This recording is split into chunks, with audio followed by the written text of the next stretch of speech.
Shalom, selamat pagi semuanya. Bersyukur, berterima kasih pada Tuhan pagi hari ini. Kalau kita boleh bangun pagi hari ini dengan tubuh yang diberkati, dengan kekuatan kesehatan yang baru yang datang dari Tuhan. Bersyukur buat penyertaan Tuhan di sepanjang minggu ini, sehingga kita boleh ada di akhir daripada minggu ini. Bahkan kita terus menikmati kebaikan dan kemurahan Tuhan yang terus Tuhan nyatakan dalam hidup kita.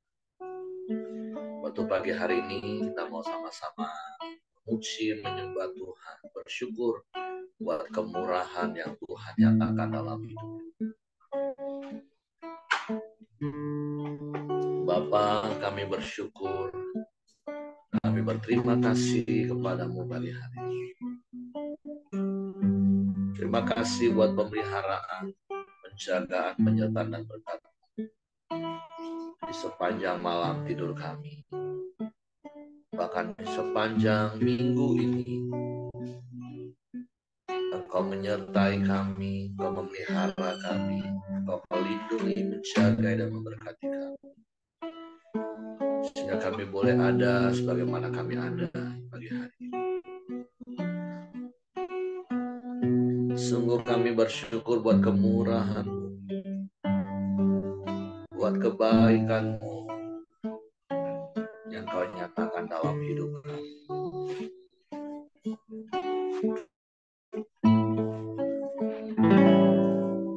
Oleh karena kemurahan Tuhan, ku ada sampai hari ini.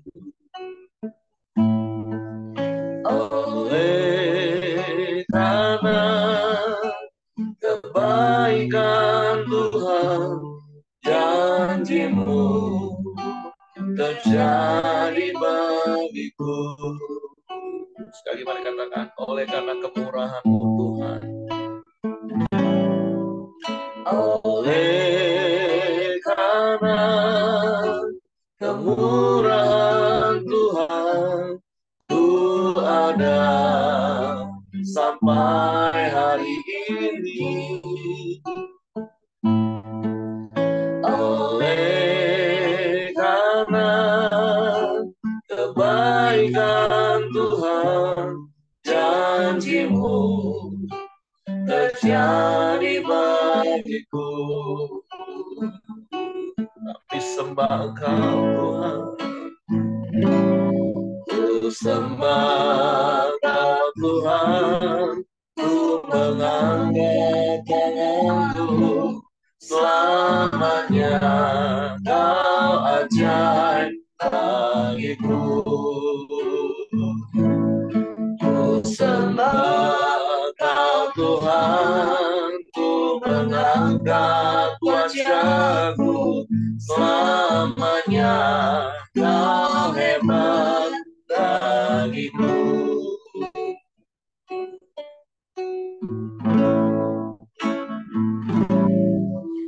Oleh karena kemurahan Tuhan, ku ada sampai hari ini. Oleh karena kebaikan Tuhan, janji-Mu terjadi bagiku.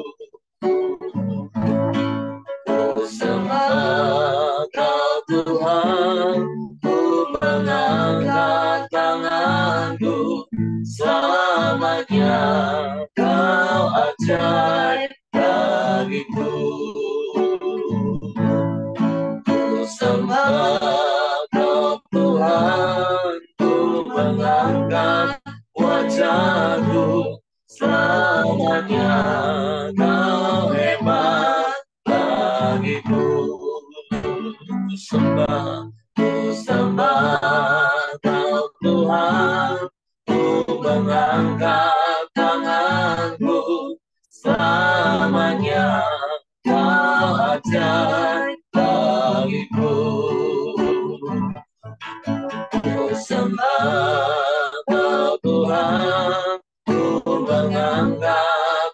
ajaku, selamanya Kau hebat bagiku. Sekali katakan, ku sembah Kau Tuhan, ku mengangkat tanganku, selamanya Kau ajaib bagiku. Ku sembah Kau Tuhan, ku mengangkat wajahku, selamanya Kau hebat bagiku. Selamanya Kau hebat bagiku. Selamanya Kau hebat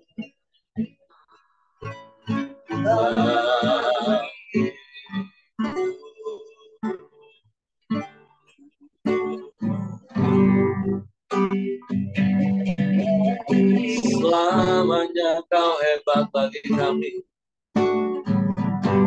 Selamanya Kau ajaib bagi kami Tuhan. Kami bersyukur, kami bersyukur, kami bersyukur, kami bersyukur.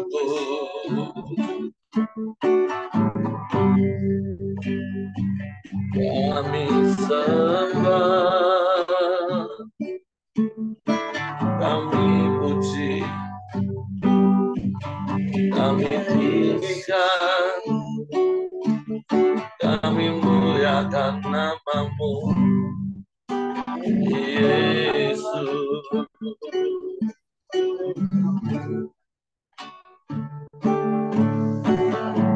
Haleluya.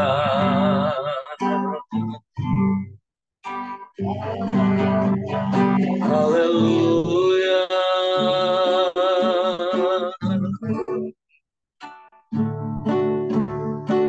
Kami sembah, kami puji, kami muliakan nama-Mu, Yesus.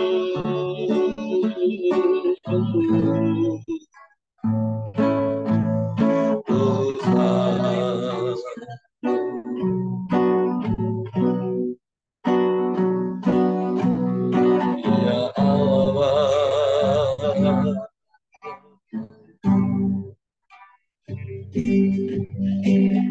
Abah,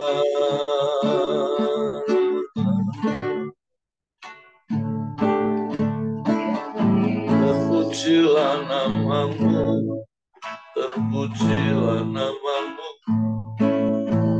Kami sembah Kau, kami sembah Kau, kami puji, kami tinggikan, kami muliakan nama-Mu, Yesus. Engkau baik, sungguh baik, sangat baik, selalu baik. Selamanya Kau baik. Tidak ada Allah yang seperti-Mu, tidak ada yang lain selain Engkau. Tidak ada yang sama seperti-Mu, Yesus.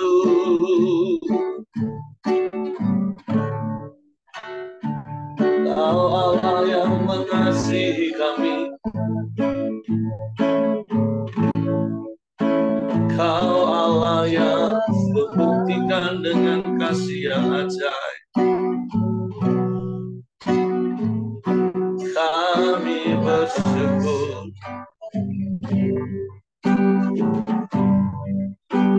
kami bersyukur Tuhan.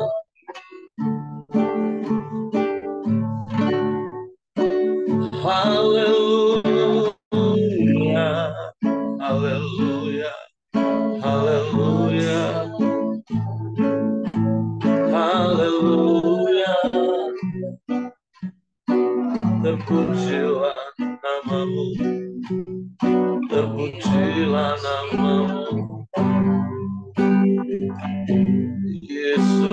Yesus, Yesus, Yesus Tuhan. Haleluya.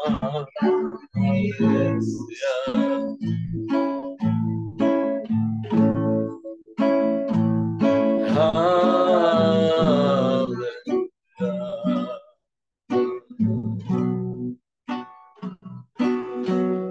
Kami puji, kami sembah, kami tinggikan nama-Mu,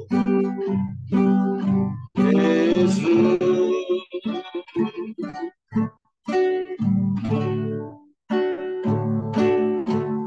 Mulialah nama-Mu,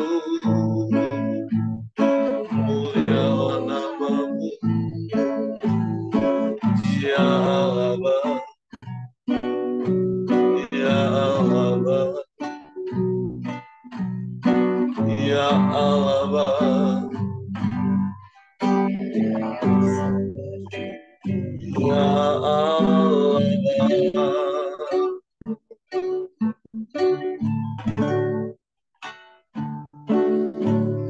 Terpujilah nama-Mu, terpujilah nama-Mu, Yesus.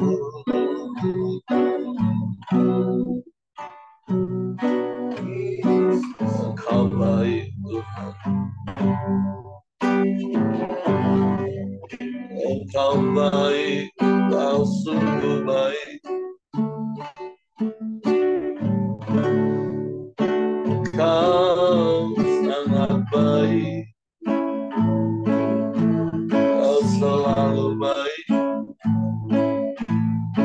Tiada yang seperti-Mu, tiada yang lain, hanya Engkau. Kami sembah, kami sembah.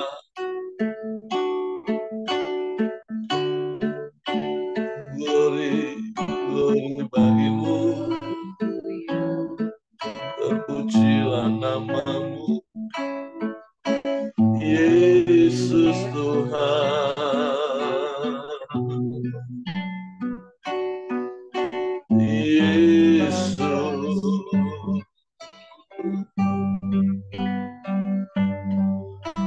Haleluya.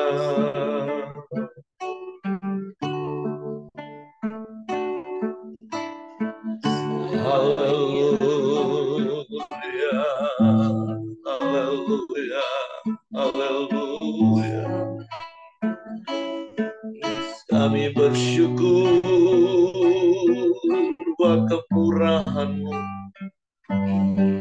buat kebaikan-Mu dalam hidup kami. Kami bersyukur, kami bersyukur, kami sembah, kami sembah, kami sembah, kami puji, kami tinggikan nama-Mu, Yesus, Yesus Tuhan, Ya Allah.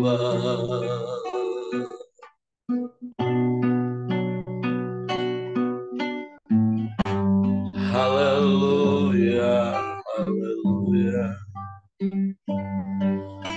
haleluya.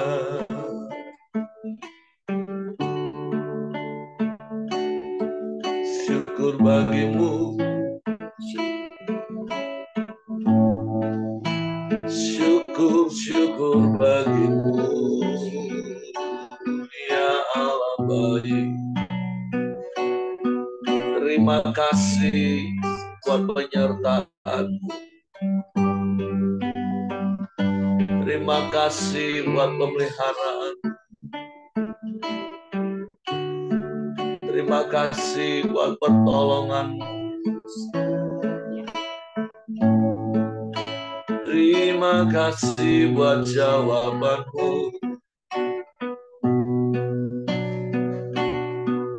Terima kasih Tuhan.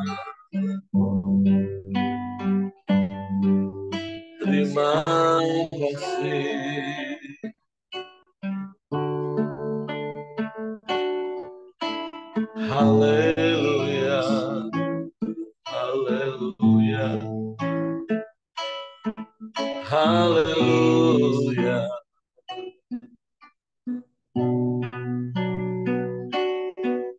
Terpujilah namamu, terpujilah namamu, Yesus.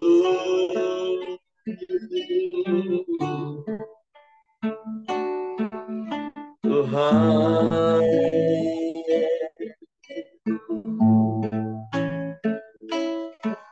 ya Allah, ya Allah, terpujilah namamu, terpujilah namamu, Yesus.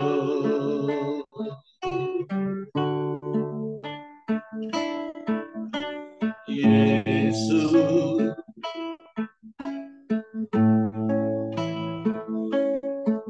haleluya,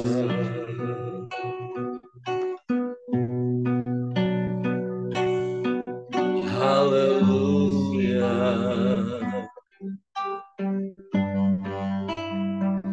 Kami bersyukur padamu. Engkau baik, sungguh baik, sangat baik. Terima kasih, terima kasih. Haleluya.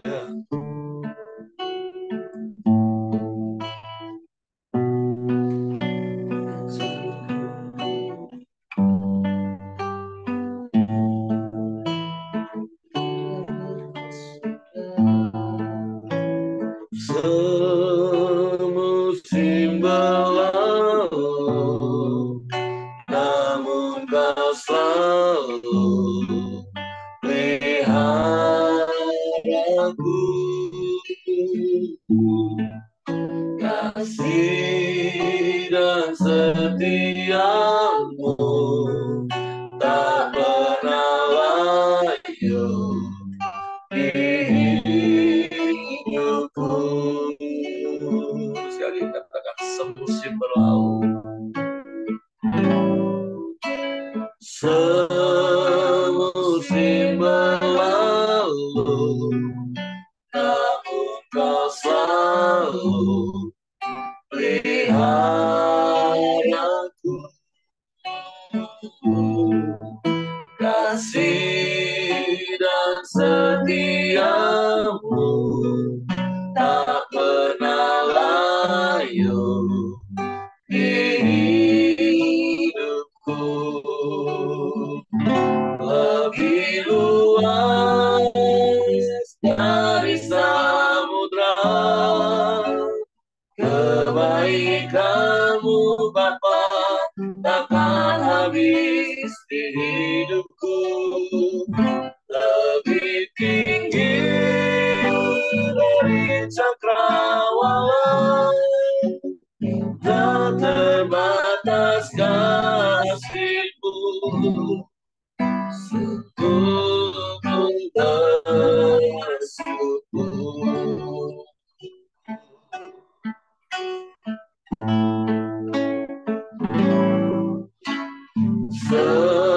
Semusim berlalu, namun kau selalu peliharaku.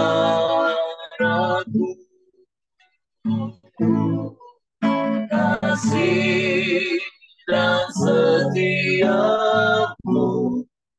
tak pernah layu di hidupku.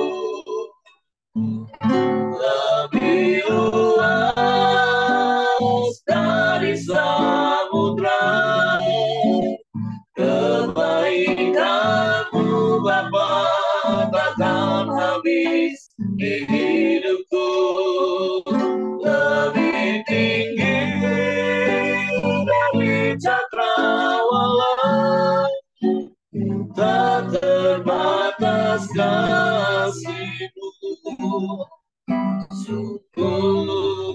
bersyukur. Lebih luas dari samudra, kebaikanmu Bapa takkan habis di hidupku. Lebih tinggi dari cakrawala, tak terbatas kasih-Mu. Sungguh ku bersyukur. Sungguh kami bersyukur buat penyertaan-Mu dalam hari-hari hidup kami. Buat pemeliharaan-Mu yang Kau nyatakan bagi kami. Hari demi hari, minggu demi minggu, bulan demi bulan, bahkan tahun demi tahun, musim demi musim. Engkau menyertai kami tanpa pernah sedetik pun Engkau meninggalkan dan membiarkan. Suatu kami bersyukur kepadamu untuk kami boleh terus ada di dalam pemeliharaan. Dan kami mau terus hidup dalam pimpinan tuntunan, dan kami mau taat pada perintah dan firman. Waktu pagi hari ini kami siapkan hati kami untuk dengar lagi firman, perintah-perintah. Roh Kudus, tolong kami untuk mengerti dan memahami firman, sehingga kami percaya firman-Mu dan kami melakukannya dalam hidup. Dalam nama Yesus kami bersyukur, kami sambut firman. Haleluya, haleluya. Amin. Oke, Will, silakan. Shalom Bapak Ibu, terima kasih. Shalom. Puji syukur pagi ini kita bisa mendengarkan kembali firman Tuhan. Hari ini kita masuk di 1 Samuel pasal yang ke-6. Saya bacakan. Judul perikopnya, Tabut dikembalikan kepada orang Israel. Setelah 7 bulan lamanya, tabut Tuhan itu ada di daerah orang Filistin. Maka orang Filistin itu memanggil para imam dan para petenung. Ia lalu berkata kepada mereka, "Apakah yang harus kami lakukan dengan tabut Tuhan itu? Beritahukanlah kepada kami bagaimana kami harus mengantarkannya kembali ke tempatnya."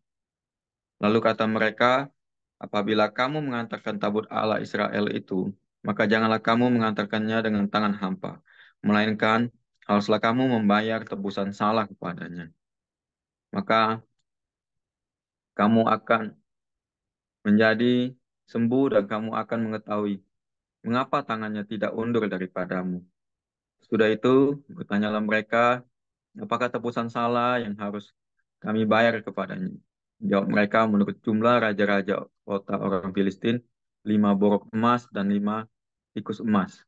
Sebab itulah yang sama menimpa kamu sekalian dan raja-raja kotamu. Jadi buatlah gambar borok-borokmu dan gambar tikus yang merusak tanahmu, dan sampaikanlah hormatmu kepada Allah Israel. Mungkin ia akan mengangkat daripada Allahmu, daripada tanahmu, tangannya yang menekan dengan berat. Mengapa kamu berkeras hati sama seperti orang Mesir dan Fir'aun berkeras hati? Bukankah mereka membiarkan bangsa itu pergi ketika ia mempermainkan mereka? Oleh sebab itu, ambillah dan siapkanlah sebuah kereta baru dengan 2 ekor lembu yang menyusui, yang belum pernah kena kuk. Pasanglah kedua lembu itu pada kereta. Tetapi bawalah anak-anaknya kembali ke rumah supaya jangan mengikutinya lagi. Kemudian ambillah tabut Tuhan, muatkanlah itu ke atas kereta, dan letakkanlah benda-benda emas yang harus kamu bayar kepadanya sebagai tebusan salah ke dalam suatu peti di sisinya, dan biarkanlah tabut itu pergi.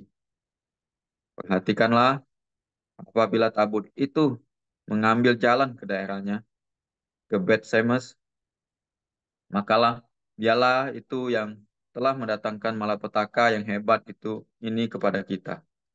Dan jika tidak, maka kita mengetahui bahwa bukanlah tangannya yang telah menimpa kita. Kebetulan saja hal itu terjadi kepada kita. Demikianlah diperbuat orang-orang itu. Maka mengambil 2 ekor lembu yang menyusui, dipasangkannya pada kereta. Tetapi anak-anaknya ditahan di rumah. Mereka meletakkan tabut Tuhan ke atas kereta, juga peti berisi tikus-tikus emas dan gambar benjol-benjol mereka. Lembu-lembu itu langsung mengikuti jalan yang ke Betsemes, melalui satu jalan raya, sambil menguak dengan tidak menyimpang ke kanan dan ke kiri. Sedang raja-raja kota orang Filistin itu berjalan di belakangnya sampai ke daerah Betsemes.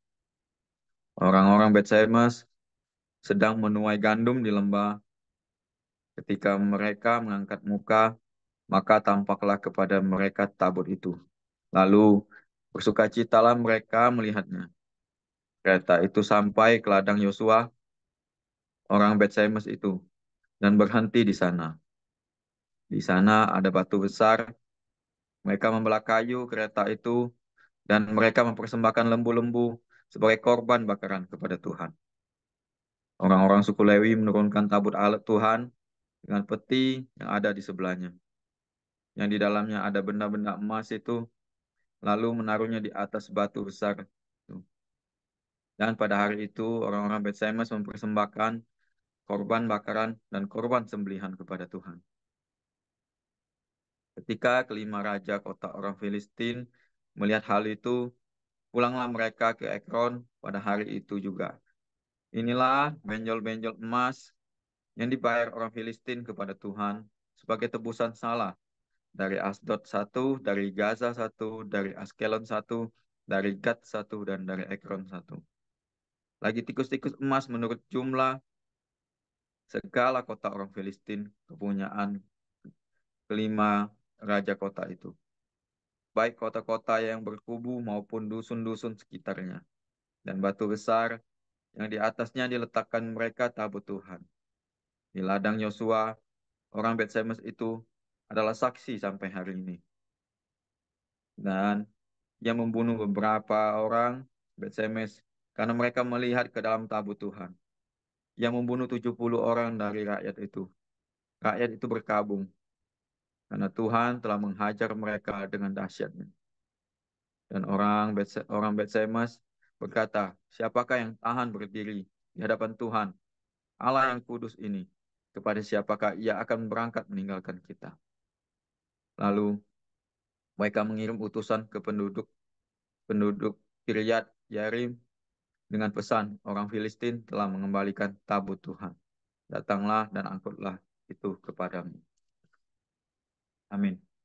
Di sini kita bisa lihat orang Filistin itu menyadari bahwa tabut suci Allah ini yang mereka bawa kemana-mana itu mendatangkan tulah bagi mereka. Mereka kemudian bertanya kepada imam mereka menyadari apa sih yang mereka harus lakukan kepada tabut Tuhan ini. Dan imam itu menyarankan untuk mengembalikannya kepada Yosua. Tapi kita bisa lihat di sini mereka mengembalikannya itu harus dengan syarat. Mereka harus melakukan penebusan salah kepada Tuhan karena telah membawa tabut Allah itu. Kita bisa lihat syarat yang diberikan oleh Tuhan itu sendiri itu menunjukkan bahwa ada 5 kota dan 5 raja. Itu melambangkan 5 kota dan 5 raja itu sendiri dan 5 tulah sendiri. Kita bisa lihat mengapa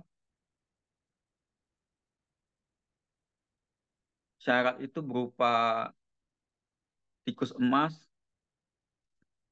dan berupa borok-borok gambar emas. Karena di zaman dulu emas itu kan adalah mempunyai nilai yang paling tinggi pada zaman itu. Sehingga Tuhan ingin memberitahu kepada orang Filistin bahwa Tuhan itulah yang paling tinggi di situ, dan emas itu melambangkan sebuah kemuliaan. Karena tabut Allah yang dikembalikan itu berarti mengembalikan kemuliaan Tuhan itu sendiri kepada eh, orang-orang yang ada di Israel. Dan kita bisa lihat, sering kita dengar apa yang dikatakan Pak Heri, bahwa di perjanjian lama ini apa yang bagus kita ambil, dan apa yang menjadi yang menjadi apa hukuman-hukuman apapun itu menjadi peringatan untuk kita, bahwa kita hidup di zaman sekarang, di zaman kasih karunia, kita lebih kita bisa lebih apa lebih bersyukurin, karena kita tidak perlu lagi menebus apa yang salah kepada apa yang kita lakukan, kesalahan-kesalahan apa ketika ada seseorang yang salah jalan, seperti orang Filistin ini menyembah Allah lain.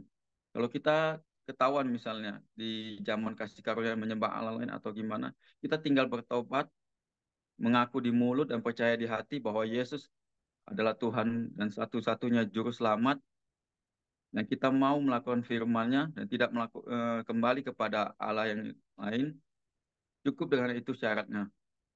Bukan kayak zaman dahulu, orang Filistin disuruh, ya itu syarat-syaratnya, disuruh apa? Melakukan korban bakaran, korban tebusan salah, yang begitu sulit syaratnya itu. Dan kita juga bersyukur untuk hidup di zaman kasih karunia ini, karena setiap kesalahan kita, setiap dosa kita telah ditebus oleh satu nama, yaitu Yesus kita, Yesus Kristus. Dan yang itu telah ditebus oleh seluruh manusia.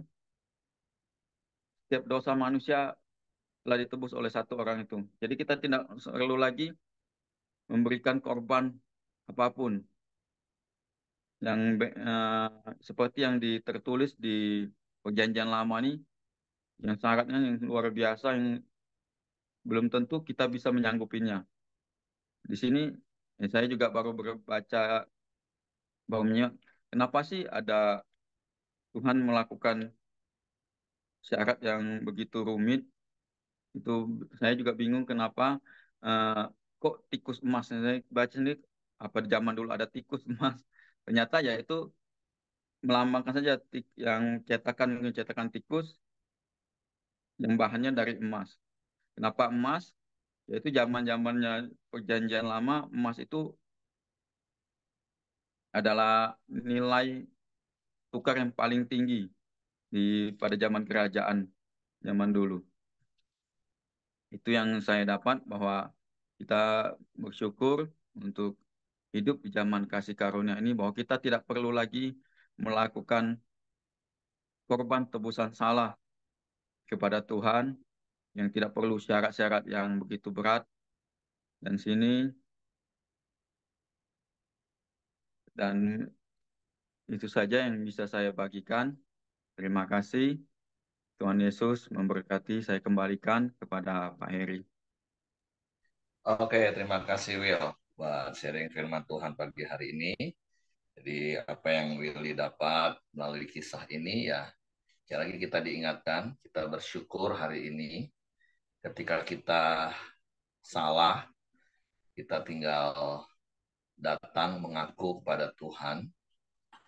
Seperti 1 Yohanes 1 ayat 9, maka Tuhan setia dan adil, Tuhan mengampuni tanpa harus membawa emas sebagai ganti tebusan salah kita. Karena kita bersyukur ada darah Yesus yang sudah menjadi tebusan bagi setiap dosa kita. Tapi juga diingatkan di Yakobus 5 ayat 16, ketika kita berdosa, kita bukan hanya sekedar minta ampun kepada Tuhan supaya diampuni, tapi Tuhan juga mengajar kita di dalam komunitas untuk kita saling mengaku dosa dan saling mendoakan supaya sembuh. Karena memang itu salah satu hal yang harus menjadi praktek gaya hidup. Nah, tentu selain dari apa yang Willy sampaikan, tentu ada banyak hal yang kita bisa belajar hari ini dari kisah bagaimana orang-orang Filistin itu mengembalikan tabut Allah setelah 7 bulan. Setelah 7 bulan sejak peperangan yang mereka menangkan, sehingga Hofni Pinehas menikmati beberapa pasal yang lalu, itu ada rentang waktu 7 bulan. Dan selama 7 bulan tabut Allah ada di tanah Filistin, Tuhan menyatakan kemuliaannya. Tuhan menekan bangsa Filistin dengan borok, dengan hama tikus, sehingga mereka babak belur. Dan setelah 7 bulan, baru mereka angkat tangan menyerah. Kemarin ada satu jemaat yang tanya, berkaitan juga dengan renungan kemarin. Kalau kita lihat kemarin kan, waktu tabut Allah ditaruh di kuil Dagon, Dagonnya itu jatuh, bahkan sampai 2 kali. Terus dia tanya gini, kenapa sih Pak ya, kok mereka nggak percaya sama Tuhannya Allah Israel? Kan sudah jelas-jelas Dagonnya kalah. Saya bilang, iya. Karena kalau kita baca di dalam 2 Korintus pasal 4 ayat 3 dan 4, kan memang di setiap zaman itu ada yang namanya ilah zaman yang membutakan mata rohani orang-orang sehingga mereka tidak bisa melihat kemuliaan Tuhan. Bahkan ya seperti apa yang kita baca hari ini, setelah 7 bulan pun mereka ya dalam tanda kutip hanya kapok secara fisik, tapi secara iman percaya mereka juga belum berubah. Walaupun ya paling tidak ada satu langkah majulah menurut saya dari cerita ini. Akhirnya mereka cari petenung-petenung mereka dan diberi nasihat untuk kembalikan. Dan mereka diperhadapkan pada sebuah kenyataan yang harus mereka terima. Kamu kirim kembali tabut itu, kalau memang kembali ke tanah Israel, berarti memang tangan Tuhan yang selama ini menekan kamu. Tapi kalau enggak, berarti apa yang dialami selama ini hanya sebuah kebetulan. Karena kan mereka taruh tabut itu di sebuah kereta yang ditarik oleh lembu dan tidak ada kusirnya. Nah, jadi ya dari kisah ini kita tahu bahwa memang Tuhan kita itu Tuhan yang berdaulat penuh, Tuhan yang berkuasa. Tapi seringkali orang dunia, bahkan sekali lagi maaf, kadang orang Kristen yang hatinya mulai keras dan mulai menebal, ketika Tuhan sudah nasihati, ketika Tuhan sudah tegur, bahkan dengan teguran keras, mereka kadang bisa dengan entengnya ngomong, enggak lah, ini kebetulan lah ini. Padahal sudah tahu ini teguran Tuhan karena dosa yang mereka buat, karena kesalahan yang mereka buat, karena dosa yang dibuat. Tapi mereka ngomong, enggak lah, ini kebetulan, be. Padahal kita tahu dalam hidup ini tidak ada yang namanya kebetulan. Di dalam segala sesuatu yang terjadi dalam hidup kita ini pasti ada sebab akibat. Seperti yang saya pernah sampaikan, paling tidak dalam hidup ini, apapun yang kita alami, kita bisa koreksi hidup kita. Ini tentu pribadi ya, bukan penilaian orang sekali lagi. Apakah itu karena dosa? Kenapa hal ini menimpa hidup kita? Nah, kalau memang itu karena dosa, gampang. Solusinya Tuhan sudah kasih, minta ampun. Nah, atau karena memang iblis yang menggocok kita, iblis tidak senang. Nah, kadang ada orang ngomong, kenapa Pak ya, aku mau sungguh-sungguh sama Tuhan kok malah justru banyak masalah. Nah, karena memang iblis nggak akan suka kalau kita sungguh-sungguh. Tapi firman Tuhan juga sudah berikan solusinya di kitab Yakobus. Lawanlah iblis itu dengan iman yang teguh. Jangan kalah.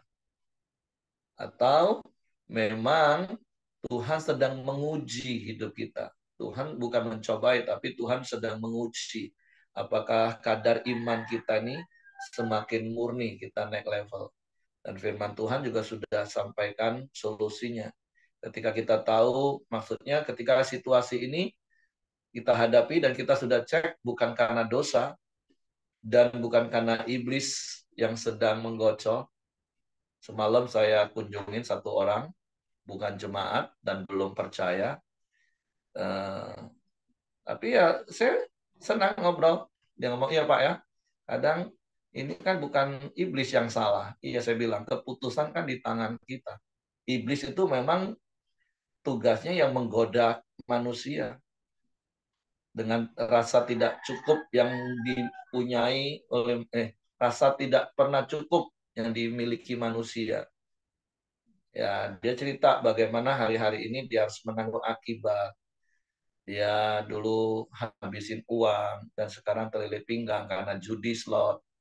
Sekarang tiap malam nggak bisa tidur sampai subuh karena mikirin ketakutan. Saya bilang kamu butuh Tuhan, kamu cari Tuhan. Walaupun dia sadar, yang saya katakan tadi, iya, kadang kita ini nyalain iblis, padahal yang salah kita dewe. Iya betul, dia bilang. Iblis cuma menggoda, keputusan di tangan kita. Sekarang kau buat keputusan, percaya Tuhan. Nah, kembali ke hal yang saya sampaikan tadi, kalau kita tahu itu bukan karena dosa, dan itu bukan karena iblis, tapi memang Tuhan sengaja izinkan untuk menguji iman kita, bertahanlah. Atau karena situasi yang keempat, karena itu memang hukum alam, natural. Kalau kita panas-panas, minum es, tiba-tiba seperti saya beberapa waktu yang lalu, ya makanya hidup ini pakai hikmat. Makanya kemarin waktu siang saya kunjungi satu jemaat, kan memang lagi cuaca terik. Mau es jeruk dah Oh enggak, aku sudah kapok.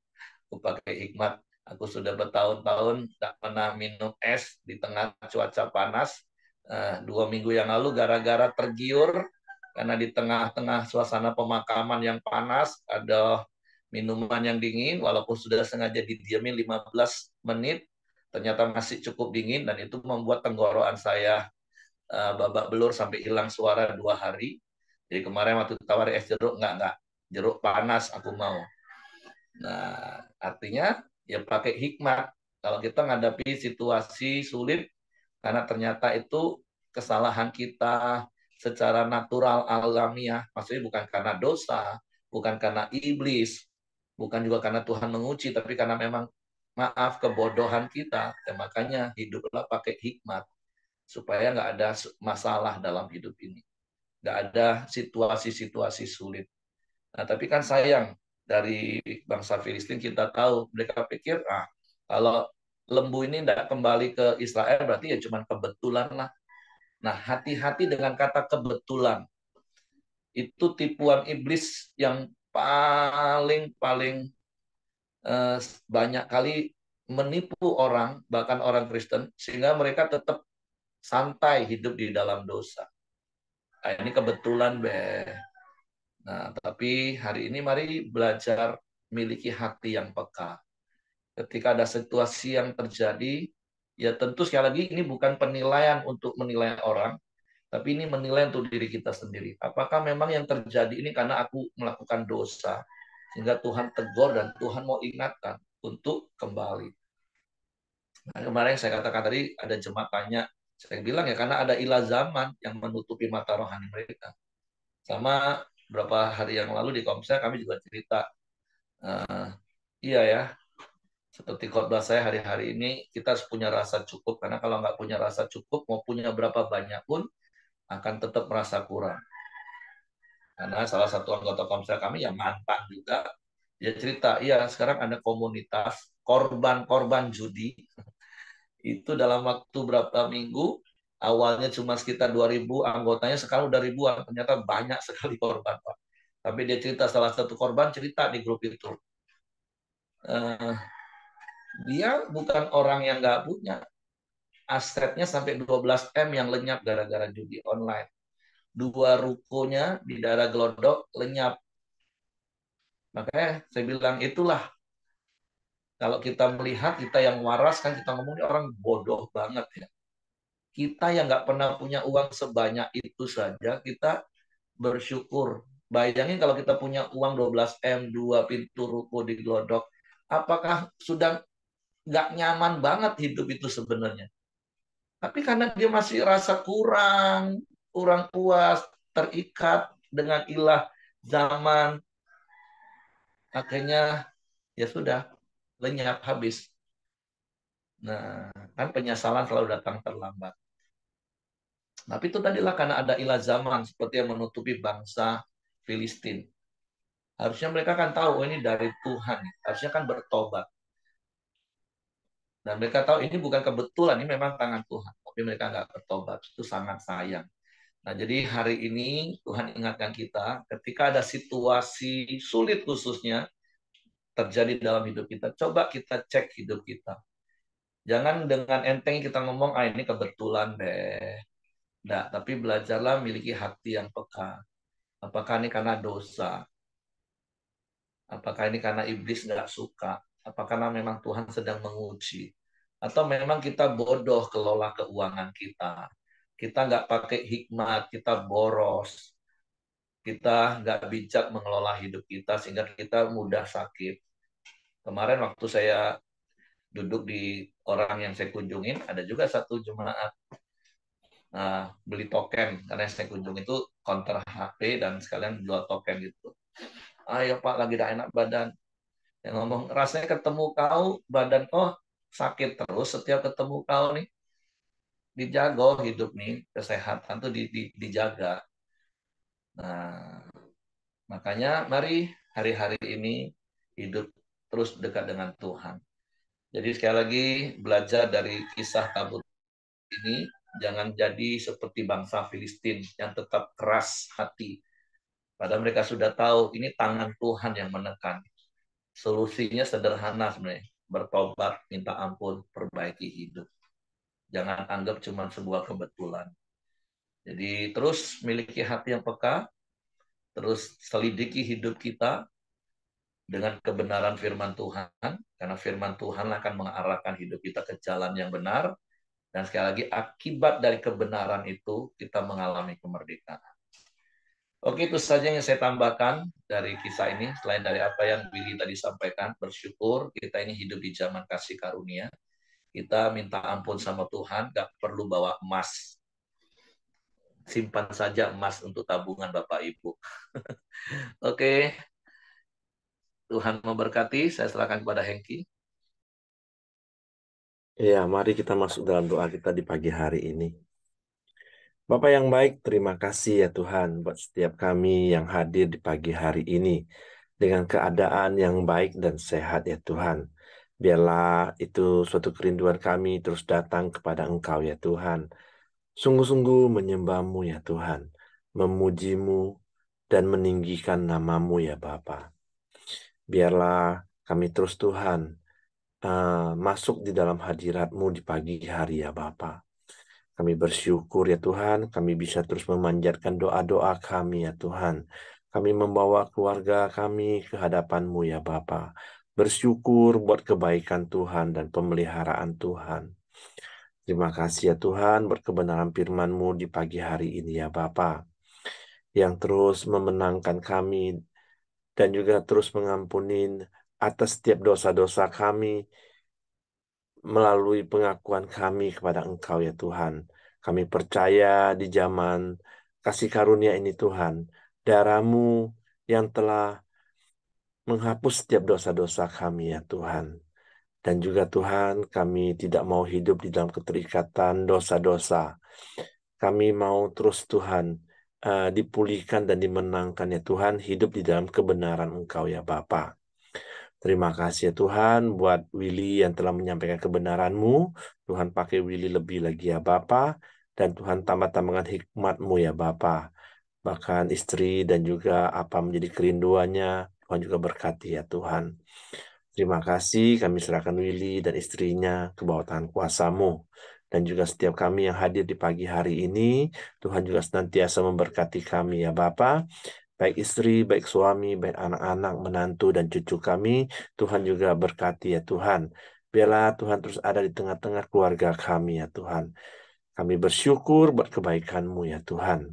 Dan juga di pagi hari ini di mana kami sepakat berdoa buat Kobuyung, biarlah kuasa kesembuhan-Mu terus tercurah atas Kobuyung ya Tuhan.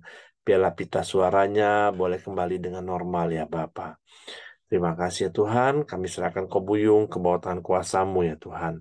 Dan juga buat Caira, biarlah Tuhan terus pulihkan, Tuhan sembuhkan di mana pasca operasinya ya Bapa. Tuhan berikan kesehatan, kekuatan yang terbaik kepada Caira ya Tuhan.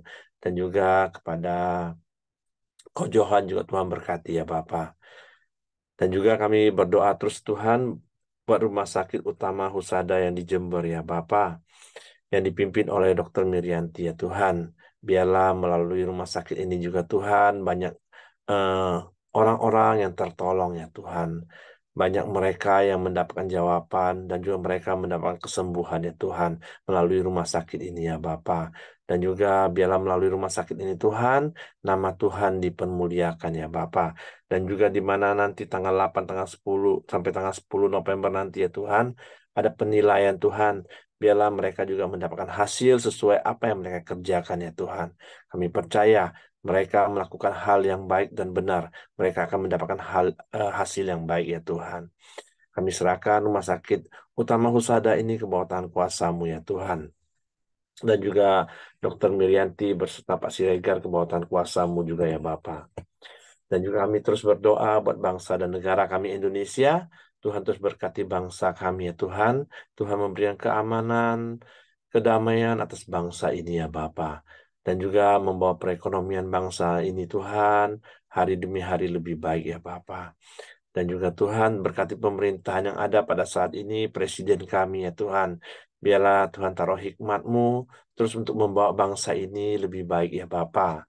Terima kasih ya Tuhan, kami serahkan bangsa kami Indonesia dan pemerintahan ini ke bawah tangan kuasa-Mu ya Bapa. Mari kita masuk dalam doa Bapa kami. Bapa kami yang di surga, dikuduskanlah nama-Mu, datanglah kerajaan-Mu, jadilah kehendak-Mu di bumi seperti di surga. Berikanlah kami pada hari ini makanan kami yang secukupnya, dan ampuni kami akan kesalahan kami, seperti kami juga mengampuni orang yang bersalah kepada kami. Dan janganlah membawa kami ke dalam pencobaan, tapi lepaskanlah kami daripada yang jahat. Karena Engkau yang punya kerajaan dan kuasa dan kemuliaan sampai selama-lamanya. Amin. Silakan Willy. Sekali lagi Bapak, kami mengucap syukur dan terima kasih untuk pagi ini Tuhan. Engkau mengingatkan kami melalui firman-Mu Tuhan, untuk selalu bersyukur, taat dan setia kepada-Mu. Setiap terjadi yang di dalam hidup kami Tuhan bukan suatu kebetulan. Kami mau pakai hikmat-Mu Tuhan. Apapun yang kami lakukan Tuhan, kami ingin berhikmat kepada-Mu. Terima kasih Tuhan.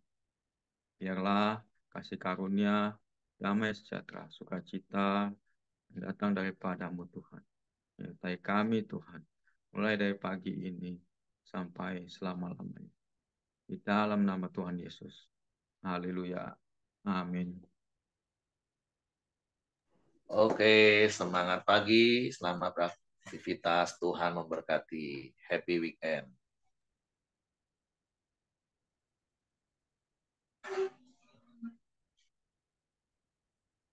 Shalom, selamat pagi semua. Ya.